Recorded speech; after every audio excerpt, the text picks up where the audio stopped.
Salut les potos, aujourd'hui on se retrouve pour un tutoriel sur la lune. Dans ce tutoriel, je vais te donner une méthode un peu différente des autres pour travailler ta lune. Ce qu'on va faire en fait, c'est qu'au lieu de passer par un swing salto arrière, on va passer par un swing roussant les mains. Les deux méthodes fonctionnent et les deux méthodes sont complémentaires. Le seul avantage du swing roussant les mains en fait, c'est que la peur est beaucoup moins présente et que du coup tu peux beaucoup plus facilement te concentrer sur la technique. La première chose qu'on va voir, c'est l'élan. Donc l'élan que nous on va utiliser, c'est le pivot step ou le e-step. C'est deux noms différents mais ça veut dire exactement la même chose.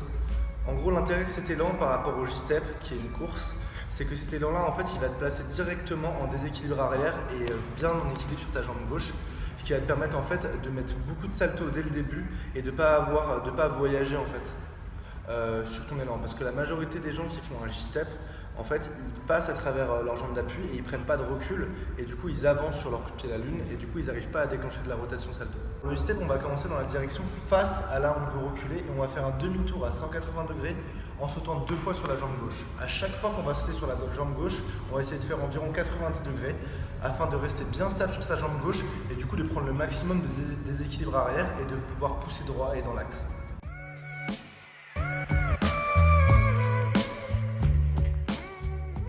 Une fois que tu es à l'aise avec ton e-step, l'étape suivante, ça va être en fait de faire exactement la même chose, sauf que tu vas aller shooter ta jambe droite vers le haut en envoyant tes bras et en essayant de faire un saut droit.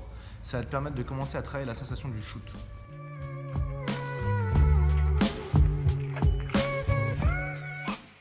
Maintenant que tu es à l'aise avec ton e-step et ton shoot, ce qu'on va faire en fait, c'est que tu vas shooter ta jambe droite et tu vas te retourner et partir progressivement en roue. L'intérêt en fait, ça va être de garder la tension en continu dans la jambe droite et de continuer à tirer quoi qu'il arrive. Ça va te permettre de sentir la sensation du shoot et la sensation du salto. Plus tu vas le faire, plus tu vas essayer de shooter directement et de partir directement en roue et d'avoir les mains les plus légères possibles sur ta roue.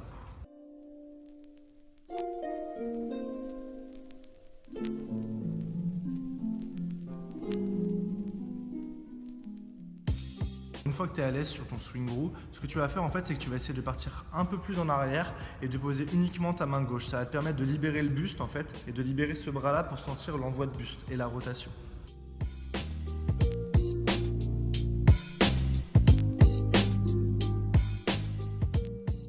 Une fois que tu en es là et que tu commences à vraiment être à l'aise avec ton swing roue une main, ce que tu vas faire en fait, c'est que tu vas juste progressivement enlever ta main gauche. Je finirai par te donner 2-3 conseils qui vont t'aider à en fait optimiser ta lune et optimiser la vitesse et du coup qui vont t'aider à enlever plus rapidement ta main.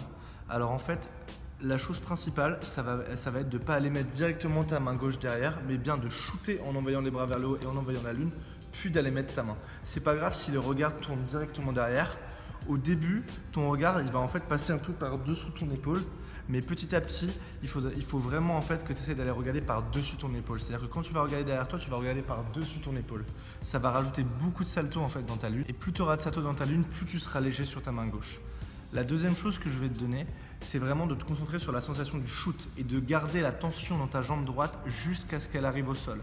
Et de continuer de tirer même quand elle est au sol jusqu'à te redresser toi. En fait, la lune, c'est vraiment une tension continue jusqu'à arriver debout. Et j'insiste sur le fait d'arriver debout. C'est pas parce qu'on voit le sol qu'on lâche tout. Il faut vraiment continuer jusqu'à revenir droit.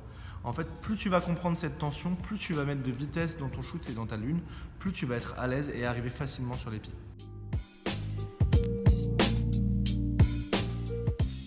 Voilà, c'est la fin de cette vidéo, j'espère qu'elle t'aura plu et surtout qu'elle t'aura été utile. Si c'est le cas, n'hésite pas à la liker et à la partager.